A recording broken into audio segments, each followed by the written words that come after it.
Hello friends, welcome to our YouTube channel let's learn from home. This is Niranjan Tiwari. So friends, आप सबकी demand थी कि जो master of politics है, political science के लिए यूनी का जो मास्टर है, उसमें इंटरनेशनल रिलेशन के लिए हम उसे हिंदी में पढ़ाया जाए या हिंदी में एक्सप्लेन किया जाए। तो फ्रेंड्स, हम लेके आ रहे हैं, चलिए शुरू करते हैं। पहला चैप्टर है यथार्थवादी एवं नौ यथार्थवादी उपागम। तो फ्रेंड्स, सबसे पहले हम बात करते हैं कि यथार्थवाद होता क्या है। यथार्थवाद जो था वो सबसे पहले, उसका सिंपल सा अर्थ होता है रियल पॉलिटिक्स, जिसे आजकल कहा जाता है। दैट इज़ रियल, जो कि वास्तविक है, हम उसकी बात करते हैं। इसकी उत्पत्ति सबसे पहले, हालांकि जो यूसिडाइट्स, उनकी जो बुक थी, जिसको पहले पोनेशिया युद्ध के वर्णन में, मतलब वो जो युद्ध का वर्णन था उसमें था, उसी समय सन जू जो थे वो चीन में, उन्होंने एक बुक लिखी थी युद्ध की कला, द आर्ट ऑफ वॉर। उसमें ये वर्ड पाई जाती है, पर अंतर्राष्ट्रीय परिवेश में ये पहले से ही मौजूद था। जिससे जो किस लिए आया था, जो सेकेंड वर्ल्ड वॉर हुआ था, उसके बाद जो एक कॉन्सेप्ट आया था आदर्शवादी प्रक्रिया या उपागम, आदर्शवाद के विपक्ष में या उसको क्रिटिसाइज करने के लिए ये उपागम आया था, जो कि यथार्थवाद था। अब देखिए दोनों में डिफरेंस क्या है। आदर्शवाद कहता है कि क्या होना चाहिए, कि एक, जैसे कि विश्व कैसा होना चाहिए, विश्व के लोग, विश्व में जो चीज़ें हो रही हैं, जैसे विश्व युद्ध हुआ था, और विश्व युद्ध ना हो उसके लिए क्या किया जाना चाहिए। तो कैसा होना चाहिए के बदले में जो यथार्थवाद है वो कहता है कि जो है हम उसको एक्सेप्ट करें। इस चीज़ पे ज़्यादा रूप देता है। देखिए, वही वो बात करता है कि यथार्थवाद कहता है कि विश्व युद्ध के क्या कारण थे, उससे स्थायी छुटकारा किस प्रकार से हो सकता था, शांति कैसे संभव हो सकती थी। इसके विपरीत जो यथार्थवादी थे वो ही कहते थे कि नहीं, युद्ध स्वाभाविक है, क्योंकि मानव की प्रकृति ही अधिकाधिक शक्ति अर्जित करने की है। चूँकि नेचर में ही ऐसा है, तो आप इसको टाल नहीं सकते। तो आप जिस चीज़ को जो है उसको आप एज इट इज़ एक्सेप्ट कीजिए, ठीक है। अब वो कहते हैं कि जो यथार्थवादी हैं वो कहते हैं कि जो अंतर्राष्ट्रीय संबंध का संचालन है वह नैतिकता के आधार पर होता है या होना चाहिए। बट यथार्थवादी कहते हैं कि नहीं, वो हो ही नहीं सकता, वो हमेशा शक्ति की राजनीति और राष्ट्रीय हित से संबंध होता है। तो ठीक है फ्रेंड्स, अब चूंकि ये सब जो है शक्ति की राजधानी, राजनीति, राष्ट्रीय हित, ये आगे आपको समझ में आ जाएगा। बट उससे जाने से पहले देखिए कि यथार्थवादी जो हैं उनमें सबसे मेन रोल प्ले करता है आपका स्टेट, राज्य बहुत इम्पॉर्टेंट रोल प्ले करता है। अब राज्य राज्य एक इम्पॉर्टेंट रोल प्ले इसलिए करता है क्योंकि राज्य एक संप्रभु होता है, एक संप्रभुत्व देश होता है। तो संप्रभुता के आधार पर उसे एक लीड एक्टर मान लिया जाता है इंटरनेशनल रिलेशन में, ठीक है। अब चूंकि देखिए, तो इस तरह से हम देखते हैं कि जब जो स्टेट है वो एक लीडिंग एक्टर बन जाता है, चूँकि संप्रभुता के कारण वो अब और ज़्यादा शक्तिशाली हो गया है, या फिर वो और ज़्यादा इंटरनेशनल पॉलिटिक्स को इन्फ्लुएंस करता है। अब क्या होता है इसमें, इसमें जो नॉन स्टेट एक्टर हैं, जो गैर राज अभिकर्ता हैं, जैसे कि एमएनसीज हो गई, संयुक्त राष्ट्र हो गया, जो मतलब विश्व के लिए काम करते हैं। तो ये जो कॉन्सेप्ट है हमारा यथार्थवाद, इसमें ऐसी जो संस्थाएं हैं उनका कार्य गौड़ हो जाता है, उनका, उनकी जो ज़रूरतें हैं वो बिल्कुल न के बराबर हो जाती हैं। हालांकि ऐसा नहीं है कि रियल में ऐसा है कि नहीं, उनका रोल नहीं होता, उनका रोल बहुत है। जैसे कि यहाँ देखिए लिखा हुआ है कि अ, गैर राज्य अभिकर्ता अंतर्राष्ट्रीय संबंध के संचालन में प्रमुख भूमिका निभाते हैं और विश्व व्यवस्था के विकास के प्रमुख साझेदार ही हैं। यथार्थवादी अपनी इस धारणा पर अडिग हैं कि अंतर्राष्ट्रीय व्यवस्था में राज्यों का सर्वश्रेष्ठ स्थान है। यह स्वीकार करते हुए भी कि गैर राज्य अभिकर्ता राजनीतिक क्षेत्र में भागीदार हैं, यथार्थवादी यह तर्क प्रस्तुत करते हैं कि राज्य की सर्वोच्चता को आज भी कोई चुनौती नहीं दे सकता है। वही चीज़ है, क्योंकि राज्य जो है राष्ट्रीय राजनीतिक सत्ता के अनुसार ही कार्य करता है, और यथार्थवाद के अनुसार कोई भी शक्ति राज्य से ऊपर या उससे बड़ी नहीं हो सकती। ओके फ्रेंड्स, अब बात आती है कि यथार्थवाद एक है या अनेक हैं या क्या होता है। इन सब चीज़ों को हम समझने के लिए आगे बात करते हैं कि ये दो टाइप का होता है, प्राचीन यथार्थवाद और, आइए यहाँ देखते हैं, प्राचीन यथार्थवाद और समकालीन, जिसे हम आधुनिक यथार्थवाद कहते हैं, जिसको हम नव यथार्थवाद भी कह लेते हैं। अब पारंपरिक या प्राचीन यथार्थवाद क्या होता है। देखिए, पारंपरिक जो यथार्थवाद है ये उस दृष्टिकोण का प्रतिनिधित्व करता है कि जो कहता है कि बहुत पहले से विकसित हुआ चला आ रहा है, पीढ़ियों से विकसित होता चला आ रहा है, जिसमें यूसिडाइट्स, मैकियावेली, इस्कार, लेके मार्गनथाउ, इसमें अनेक ये विद्वान शामिल है। अब देखिए, ये जो हुआ था ये द्वितीय विश्व युद्ध के उपरांत निश्चित रूप से मार्गन्थाव के साथ साथ उसका नाम जो है वो संबद्ध किया जाता है। अब देखिए उनका जो प्राचीन यथार्थवाद है उसका मूल मंत्र यही है कि यह उन पूरे मान्यताओं पर आधारित है कि अंतर्राष्ट्रीय राजनीति राज्यों के मध्य कभी न समाप्त होने वाले शक्ति के लिए संघर्ष का प्रतीक है। कि जो ये अंतर्राष्ट्रीय राजनीति जो है उसमें राज्यों के मध्य कभी न समाप्त वाले होने वाला संघर्ष होता रहता है और इसकी जो जड़ें हैं वो मानव प्रकृति में ही पाई जाती हैं। चूँकि हमने ऊपर देखा कि मानव की प्रकृति ही है शक्ति ज़्यादा से ज़्यादा शक्ति अर्जित करना। तो ये जो संघर्ष है वो स्वाभाविक है। अब इसमें न्याय, कानून और समाज का या तो कोई महत्व नहीं है या उसे खींचकर परिमित कर दिया जाता है या कर दिया गया है। तो प्राचीन यथार्थवाद यह मानता है कि सिद्धांतों को नीतियों के अधीन कर दिया गया है, कि इसमें जो सिद्धांत हैं उनको नीतियों के अधीन कर दिया गया है और किसी भी राजनेता का कौशल इस बात से निर्धारित होता है कि वही कि जो विश्व में बदलती हुई शक्तियाँ हैं या शक्ति संरचना जिस तरह से वर्ल्ड में बदल रही है, क्योंकि एक स्टेट दूसरे स्टेट को इन्फ्लुएंस करता है ना चाहते हुए भी, वो डायरेक्टली या इनडायरेक्टली इन्फ्लुएंस करता है। तो वो जो बदलती हुई संरचना है उसमें कोई राजनेता खुद को या अपने देश को या अपने राज्य को कैसे ढालता है, इससे पता चलता है कि वो कितना निपुण है या कौशल है। अब ये जो परंपरागत यथार्थवाद है वो एक उपागम के रूप में दोनों विश्व युद्ध के मध्य की अवधि में अधिक विकसित हुआ। ऐसा उस समय हुआ जबकि विद्वानों की एक नई पीढ़ी ने अंतर्राष्ट्रीय संबंधों की नवघटित घटनाओं की व्याख्या की। अब ये जो यथार्थवादी थे इनकी सबसे बड़ी विशेषता ये थी कि उन्होंने मानव की जो प्रकृति थी उसको मूलतः नकारात्मक चित्रण प्रस्तुत किया कि वो नकारात्मक ही है। इसमें सबसे विद्वान थे, सबसे प्रमुख थे रोनाल्ड नेबुर, निकोलस रिक्समैन और जो मॉर्गनथाउ। इन्होंने दिखाया कि नहीं, मतलब शक्ति की लालसा जो है वो मानव की प्रकृति में ही निहित है। कि शक्ति प्राप्त करने की लालसा और वर्चस्व स्थापित करना मानव प्रकृति की मूल विशेषता है। इसी का अनुसरण करते हुए राज्यों का व्यवहार भी स्वार्थी एवं अहंकारी होता है, क्योंकि वह देश के निवासियों की प्रकृति का प्रतिबिंब मात्र होता है। यह मानव स्वभाव का ही परिणाम है कि अंतर्राष्ट्रीय राजनीति मूल रूप से शक्ति की राजनीति होती है। तो वही चीज़ है कि जो ये प्राचीन यथार्थवादी थे उनका मानना था कि मानव की जो प्रकृति है उसमें परिवर्तन नहीं होगा, इसलिए वे विश्व राजनीति में गुणात्मक परिवर्तन की संभावना के बारे में अत्यंत निराशावादी थे। उनको लगा जब मानव का स्वभाव ही नहीं बदल सकता तो फिर आप इस आदर्श की बात कैसे करोगे, उसको ना ही किया जाए तो उस वही सही है। तो इससे क्या हुआ कि वो कूटनीति के पारंपरिक सिद्धांत अर्थात शक्ति संतुलन, अंतर्राष्ट्रीय नैतिकता एवं विश्व जनमत, अंतर्राष्ट्रीय कानूनों का सहारा लेते हैं ताकि मानव स्वभाव को नहीं, राज्य के राष्ट्रीय हितों के टकराव को नियंत्रित या सीमित किया जा सके। तो आप समझिए कि जो प्राचीन जो यथार्थवाद है वो नेगेटिव माइंडसेट को लेके चलता है कि नहीं, जो लोगों का मूल प्रकृति है वही झगड़ालू है, झगड़ालू इन द सेंस कि वो ज़्यादा से ज़्यादा शक्ति अर्जित करना चाहता है। तो उसी पे है। अब हम बात करते हैं समकालीन यथार्थवाद अथवा नव यथार्थवाद।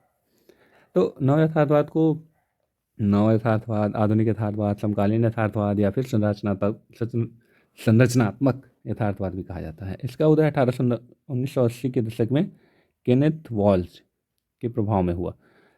चाहे नव उपनिवेशवादी शक्ति की प्राथमिकता और उसके महत्व को स्वीकार करते हैं, फिर देखिए अब हम बात करते हैं कि जो पारंपरिक यथार्थवाद था जहाँ वो मानता था कि जो युद्ध का कारण है वो मानव प्रकृति है, हमने देखा ऊपर।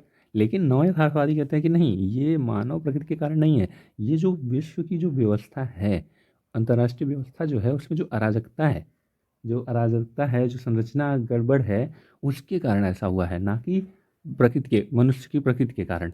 उनका कहना है कि विश्व समुदाय के हितों की रक्षा करने और नियमों को लागू करने के लिए किसी केंद्रीय सत्ता का अभाव उत्तरदायी है।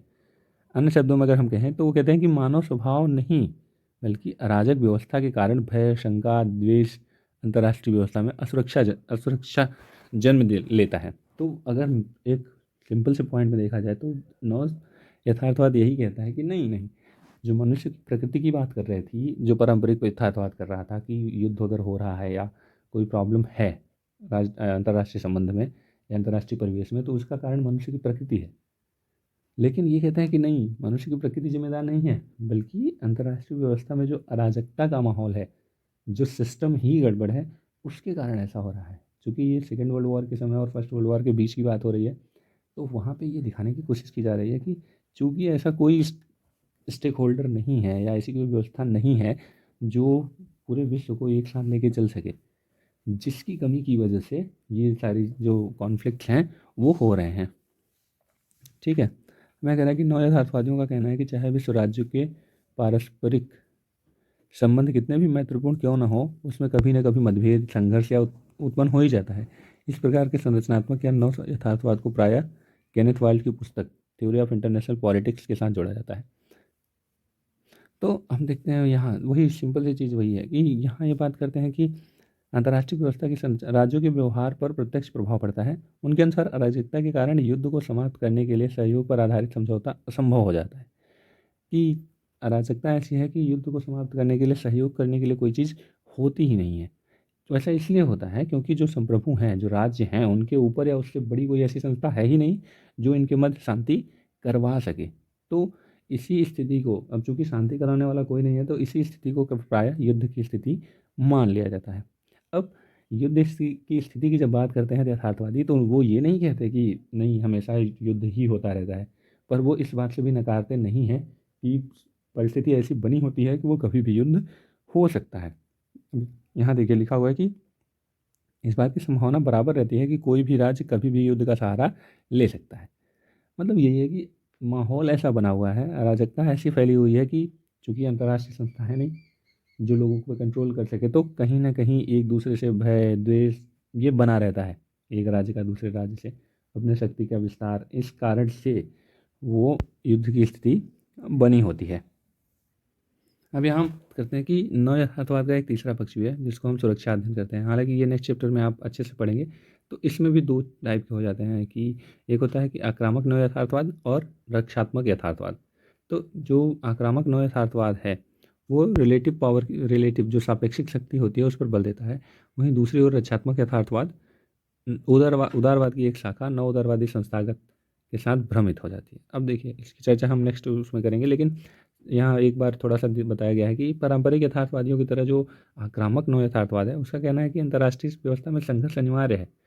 तो जो नेता हैं उनको विस्तारवादी शक्तियों से सतर्क रहना चाहिए, सिचुएशन बनी रहती है हमेशा। लेकिन जो दूसरी तरफ रक्षात्मक नव यथार्थवाद हैं उन्हें युद्ध की जो भीषण परिणाम है उससे वो अवगत हैं।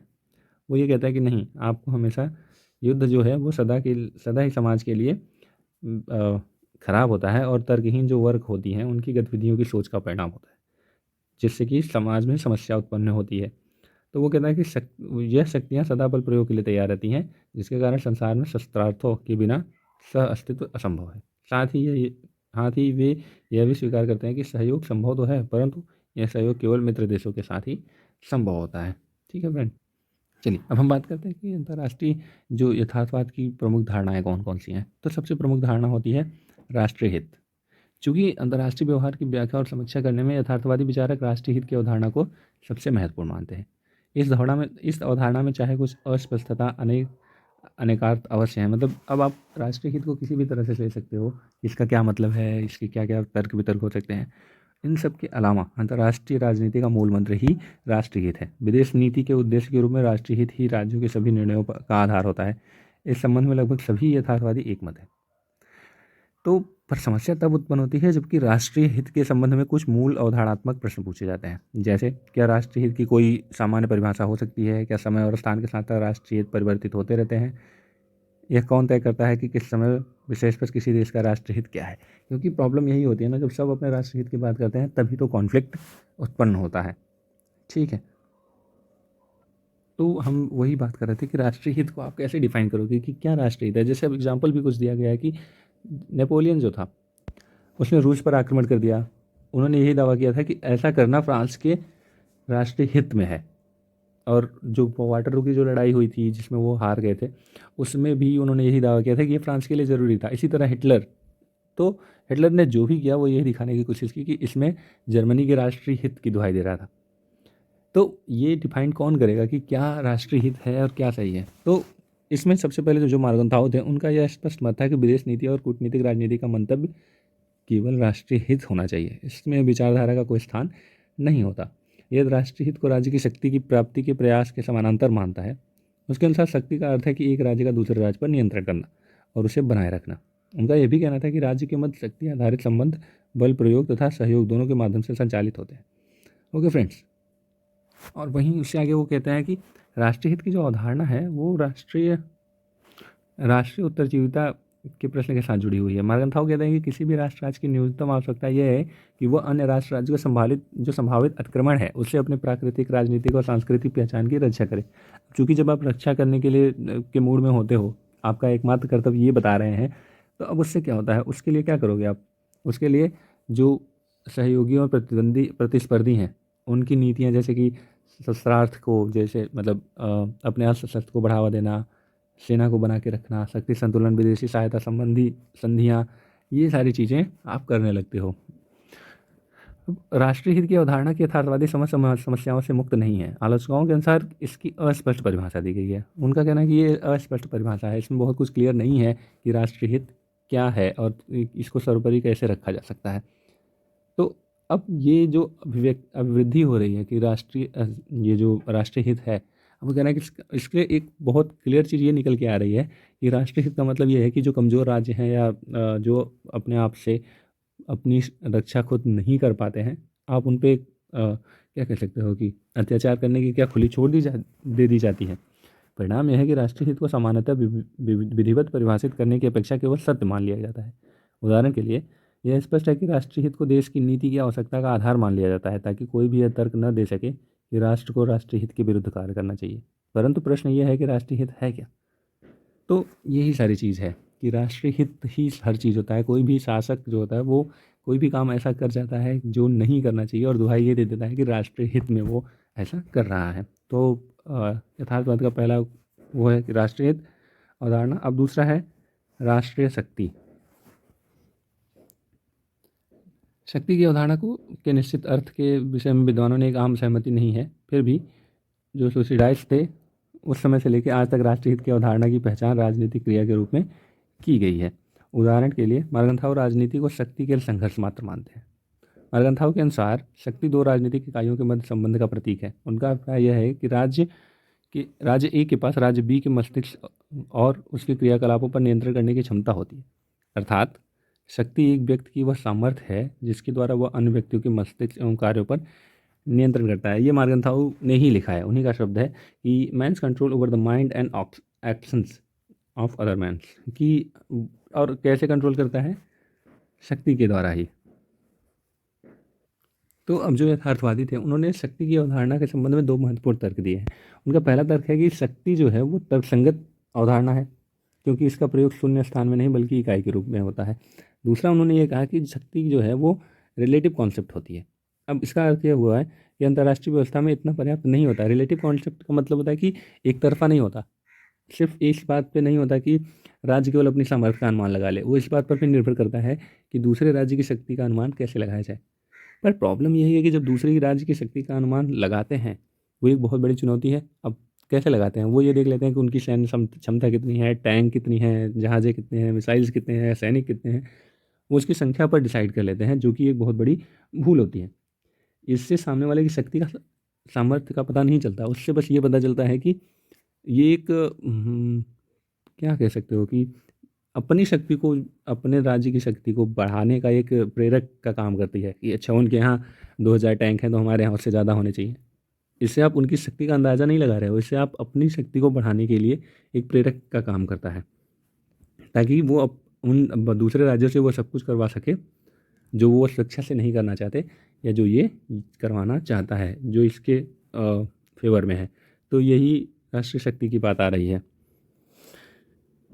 अब लेकिन समकालीन जो संरचनावादी, जो यथार्थवादी हैं, उन्होंने हाल के समय में इसमें कुछ शक्तियों की अवधारणा में स्पष्टता लाने की कोशिश की है। उन्होंने प्रयास किया है कि हमारा केंद्र बिंदु शक्ति से हटकर सामर्थ्य हो जाए। अब जब आप सामर्थ्य की बात करते हैं तो उन्होंने कुछ चीज़ें सुझाई हैं, जैसे कि जनसंख्या, भूमि का आकार, संसाधनों की स्थायी निधि, आर्थिक क्षमता, सैनिक बल, राजनीतिक स्थायित्व और कौशल। इन सब चीज़ों को मिला के हम शक्ति की बात न करके राष्ट्रीय सामर्थ्य की बात करें, वो ज़्यादा उपयुक्त है और उचित है। पर ये जो सामर्थ्य वाली थ्योरी है, इसकी भी आलोचना लोगों ने की है। जैसे कि 1967 में जो 6 दिन का युद्ध लड़ा गया था इजराइल और जो अरब अलायंस थी उनके बीच में, जहाँ एक तरफ इजराइल था, दूसरी तरफ मिस्र, जॉर्डन, सीरिया, ये सारे लोग थे। अब इसमें चूँकि सारा जो संसाधन और चीज़ें थी वो अरब देशों के साथ थी, फिर भी इजराइल युद्ध जीता था। तो इस तरह से आप सिर्फ सामर्थ्य को लेके आप शक्ति के बारे में बात नहीं कर सकते कि सामर्थ्य की वजह से ही शक्ति संसाधन है या जो उस ऊपर सामर्थ्य की बात की गई है, उससे आप शक्ति की तुलना नहीं कर सकते। तो हम अब आगे बात करते हैं, थर्ड जो है राष्ट्रीय सुरक्षा। और जैसे कि नाम से ही आपको पता है कि राष्ट्रीय सुरक्षा, वो सीधी सी बात करते हैं कि राष्ट्रीय सुरक्षा, ये जो राष्ट्रीय उत्तरजीविता है, नेशनल सर्वाइवल है, उसकी अवधारणा को राज्यों की विदेश नीतियों का मौलिक मूल्य माना जाता है। कि जिसमें अब इस कौन ऐसा करता है कि इसके थिंकर्स हैं मैकियावेली, मेनेक तथा वेबर। ये जो पारंपरिक यथार्थवादी हैं वो कहते हैं कि राष्ट्रीय सुरक्षा को सर्वाधिक प्राथमिकता देते हैं, कि सर्वाधिक वो राष्ट्रीय सुरक्षा ही मेन है। जो कि आपको पता ही है कि हर चीज़ की, किसी भी विदेश नीति का पहला रूल यही होता है, राष्ट्रीय हित तो है ही, लेकिन उसके साथ साथ राष्ट्रीय सुरक्षा, क्योंकि राष्ट्रीय हित ही, राष्ट्रीय सुरक्षा में ही उसका राष्ट्रीय हित निहित होता है। तो कहते हैं कि नेताओं का जो उच्चतम राष्ट्रीय हित है, वो लक्ष्य है, वो है राष्ट्रीय सुरक्षा सुनिश्चित करना। अन्य सभी उद्देश्यों की प्राप्ति के लिए राष्ट्रीय सुरक्षा को प्रथम शर्त माना जाता है, कि अगर आप सुरक्षित ही नहीं हैं तो बाकी शर्तें कैसे पूरी करेंगे। वो कहते हैं कि इसको प्राप्त करने में अगर आपको संधि करनी है, आक्रामक होना है या किसी भी तरह से, पर आपको राष्ट्रीय सुरक्षा सुनिश्चित करनी चाहिए। कहते हैं किसी भी राष्ट्र की उत्तरजीविता या सुरक्षा उसका प्रथम तथा अंतिम उत्तरदायित्व होता है। न तो उसके साथ समझौता किया जा सकता है और न इसको खतरे में डाला जा सकता है। वाल्ज के अनुसार उत्तरजीविता, जिसको हम सुरक्षा कहते हैं, के मंतव्य से परे राज्य के उद्देश्य असीमित और विविध होते हैं। तो उसमें ये कहते हैं कि जो ये आर्थिक संपन्नता वगैरह वगैरह है, ये गौण है। इनकी चीज़ें लो पॉलिटिक्स की कैटेगरी में आती हैं। निम्न राजनीति जो है, जो उच्च राजनीति है, जो हाई पॉलिटिक्स है, उसमें सबसे सिंपल सी चीज़ है, वो है राज्य की सुरक्षा। अब हम बात करते हैं कि अंतर्राष्ट्रीय संबंध के यथार्थवादी उपागम के कुछ महत्वपूर्ण सिद्धांत। तो सबसे पहले सिद्धांत ये हैं कि संघर्ष का सिद्धांत। तो संघर्ष का सिद्धांत देखिए, हमने पढ़ा होगा कि जो प्राचीन यथार्थवाद है, वो कहते ही हैं कि मानव का जो प्रकृति है, जो स्वभाव है, वो ही शक्ति का विस्तार में लगा रहता है, ज़्यादा से ज़्यादा शक्ति अर्जित करना चाहता है। तो वही है कि मानव की संघर्षमय प्रकृति जो है, उसके कारण ही मध्य शक्ति के बीच संघर्ष होता रहता है। इसी के आधार पर यथार्थवाद अंतर्राष्ट्रीय व्यवस्था को अराजकता आधारित मानता है। तो ये कहता है कि किसी भी राज्य की नासमझी होगी यदि वह अपनी सुरक्षा को सुनिश्चित करने के लिए दूसरों पर निर्भर रहने की चेष्टा करेगा, क्योंकि अगर आप निर्भर रहेंगे तो कहीं ना कहीं आपको हानि होगी। अंतर्राष्ट्रीय व्यवस्था की संरचना निरंतर चलने वाले संघर्ष एवं अनिश्चितता की स्थायी स्थिति है, प्रतीक है, क्योंकि इसमें किसी भी केंद्रीय सत्ता का अभाव है। था इस प्रकार इस व्यवस्था में मैत्री, विश्वास और सम्मान के लिए कोई स्थान नहीं है। जो कि कोई केंद्रीय व्यवस्था नहीं है, कोई एक सर्वोच्च संस्था नहीं है, तो ऐसे में आप किसी से मैत्री की उम्मीद, सम्मान और विश्वास की उम्मीद नहीं कर सकते। क्योंकि अब जब इस चीज़ को आप दिमाग में रखते हैं तो में रखिए कि इंसान की प्रकृति ही संघर्ष में है, विस्तारवादी प्रकृति का है, कि अगर आप इस तरह करने की कोशिश करेंगे तो उसका हित, वो अपना हित साधने के लिए कुछ ऐसा कदम उठा सकता है जो आपके हित में ना हो। तो हम देखते हैं कि अंतर्राष्ट्रीय और प्राकृतिक सौहार्द के यथार्थवादी विचारकों की आलोचना करते हुए यथार्थवाद कहते हैं कि संप्रभु राज्यों से उच्चतर किसी सत्ता के अभाव में, ठीक है। और इसी में दूसरी तरफ ये जो आपने देखा कि जो आधुनिक यथार्थवाद है, वो भी यही कहीं ना कहीं अलग तरीके से सेम चीज़ें वो भी कहता है। वो बताता है कि वास्तव में जो आधुनिक विश्व परिवेश है, उसमें अराजकता का माहौल है। अब अराजकता का माहौल है तो कैसे ये संघर्ष हो सकता है। वो कहना है कि अराजकता का माहौल है जहाँ पर जितने भी लोग हैं, जितने भी राज्य हैं, वो संप्रभु हैं। अब हर राज्य जो संप्रभु होगा और कोई ऐसी संस्था नहीं है जो सब पे कंट्रोल कर रही है या सबको संभाल के चल रही हो, तो ऐसे में सब, अगर हर राज्य संप्रभु हैं तो ऑब्वियसली बात है कि वो अपने लिए कहीं ना कहीं एक दूसरे के लिए संघर्ष की स्थिति बना के रखेंगे। जो कि हमने पहले देखा था कि द्वेष, अपने संपर्क उसको बढ़ाना, ये जो इच्छा होती है, जो लालसा होती है, वो संघर्ष की स्थिति पैदा करके रखती है हमेशा। तो वही संघर्ष का सिद्धांत इसी पर आता। अब जो दूसरा है वो है शक्ति संतुलन का सिद्धांत। तो दूसरा सिद्धांत ये है, अब देखिए शक्ति संतुलन का सिद्धांत कैसे आता है। तो इसमें सबसे पहले ये आता है कि जब कोई ऐसी उच्चतम संस्था नहीं है, सत्ता नहीं है, जिसके अभाव में अराजकीय अंतर्राष्ट्रीय व्यवस्था में बल प्रयोग पर अंकुश लगा सके, तो यथार्थवादी कहते हैं कि राष्ट्रों की सुरक्षा आत्म सहायता से ही संभव हो पाती है। उनका मानना होता है कि जैसे मान लीजिए, अब अगर कोई राज्य है, राज्य ए, अगर वो अपनी शक्तियों पे अपनी रक्षा के लिए अपनी सैन्य शक्ति बढ़ा रहा है। अब चूंकि वो ये इसलिए बढ़ा रहा है कि उसकी अपनी रक्षा हो सके, लेकिन जो राज्य बी है, सी है, डी है, बाकी राज्य को ये कैसे पता चलेगा कि राज्य ये जो अपनी सैन्य क्षमता बढ़ा रहा है वो किस पर्पज़ के लिए बढ़ा रहा है, या तो इस वजह से अब वो इस शंका में रहते हैं कि क्या इसकी जो वास्तविक, क्योंकि हर कोई ये कहेगा कि हम अपनी रक्षा के लिए बढ़ा रहे हैं, लेकिन जो विदेशी, जो अगल बगल के देश हैं, जो दूसरे देश हैं, वो तो ये समझें, वो ये समझ नहीं पाएंगे ना कि ये अपनी आत्मरक्षा की बात कर रहा है या फिर आक्रामक रूप अपना सकता है।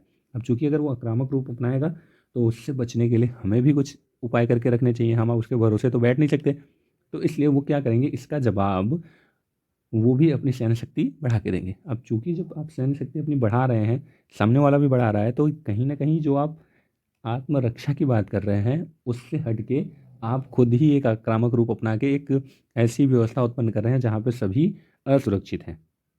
तो अब इस चीज़ से बचने के लिए ये जो दुविधा है, सुरक्षा दुविधा है, उससे बचने के लिए शक्ति संतुलन का जो प्रयोग है वो आवश्यक हो जाता है। तो शक्ति संतुलन पर जोर दिया जाता है। लेकिन अब ये शक्ति संतुलन का अर्थ है क्या? तो वो यहाँ पे बात होती है कि ऐसी प्रक्रिया है जिसमें राज्यों के व्यवहार को इस प्रकार नियमित करने का प्रयास किया जाता है कि आक्रामक तथा विस्तारवाद को असंभव बना दिया जाए। इसका अर्थ ये हुआ कि अपने राष्ट्रीय हित तथा राष्ट्रीय सुरक्षा की खोज करते हुए विभिन्न देश आपस में संधियाँ कर लेते हैं। जैसे एक बहुत सिंपल सा उदाहरण है कि जब कोल्ड वॉर हो रहा था, तो शीत युद्ध जब चल रहा था, तो अमेरिका और रशिया, मतलब सॉरी रशिया नहीं, यूएस और यूएसएसआर, अमेरिका और यूएसएसआर जो सोवियत संघ था, वो दोनों अपनी अपनी सैन्य क्षमता बढ़ाना शुरू कर दिए थे। उन्होंने मिसाइल टेस्ट करना शुरू कर दिया था। उनका कहना सिर्फ यही था उस समय पे कि हम अपनी आत्मरक्षा के लिए ऐसा कर रहे हैं, पर सबको पता था कि खतरा बढ़ा रहे हैं, ये खतरा कम करने की जगह पे खतरा बढ़ा रहे हैं। तो ऐसी परिस्थिति में क्या हुआ, अंत में जाके उन्होंने संधि की, जिससे कि ये जो कॉन्फ्लिक्ट था वो धीरे धीरे कम होने लगा। तो यही होता है कि राष्ट्रीय सुरक्षा करने के लिए वो दूसरे देशों से या विभिन्न देशों से संधियाँ करते हैं। यदि विभिन्न देशों के मध्य हुई इन संधियों को पर्याप्त उपाय करके एक दूसरे की शक्ति को वर्चस्व में बदलने से रोक कर उसे संतुलित कर दिया जाए, तो शांति और स्थायित्व को दीर्घकाल के लिए सुनिश्चित किया जा सकता है।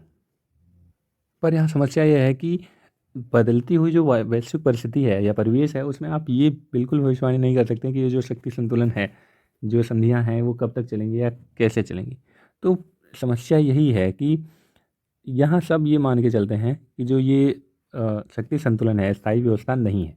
चाहे 19वीं शताब्दी के आरंभ में प्रयास करके यूरोपीय संघ बनाना हो या फिर शीत युद्ध का स्वयं उभरना संतुलन हो, वे अंततः समाप्त हो ही जाते हैं। शक्ति संतुलन की समाप्ति का कारण या तो युद्ध हो सकता है या फिर शांतिपूर्ण परिवर्तन भी हो सकता है। परंतु यथार्थवादियों का यह भी दावा है कि शीघ्र ही पुरानी व्यवस्था के स्थान पर नवीन शक्ति संतुलन का जन्म हो ही जाता है। तो शक्ति संतुलन का सिंपल सा अर्थ देखिए, हमने जो देखा वही है। शक्ति संतुलन की बात कहाँ आती है कि मान लो एक यूनी पावर है, अमेरिका ही है, सबसे पावरफुल है, तो उसके टक्कर में कहीं ना कहीं कुछ ग्रुप मिल जाएंगे, कुछ देश बना के ग्रुप बना लेंगे या कुछ ऐसी चीज़ इमर्ज हो जाएगी जो शक्ति संतुलन को बना के रखती है। फिर कभी कभी ऐसा लगे, जैसे उस समय दूसरी विश्व युद्ध में ऐसा लगा कि जो शक्ति संतुलन है वो असंतुलित हो रहा है, क्योंकि अमेरिका सबसे ऊपर उभर रहा था। फिर रसिया ने उसे चुनौती दी, उसके शक्ति को, तो फिर वहाँ लगा कि नहीं, अब शक्ति संतुलित हो गई है, क्योंकि एक तरफ रसिया है, दूसरी तरफ यूएसएसआर। लेकिन सोवियत संघ के विघटन के बाद फिर से यूएसएसआर पावर में आ गया, तो उसको काउंटर करने के लिए यूरोपीय संघ बनाया गया। तो इस तरह से शक्ति संतुलन धीरे धीरे चलता रहता है, पर कब तक चलेगा, कैसे होगा, ये थोड़ा सा अ, सोचने वाली बात है।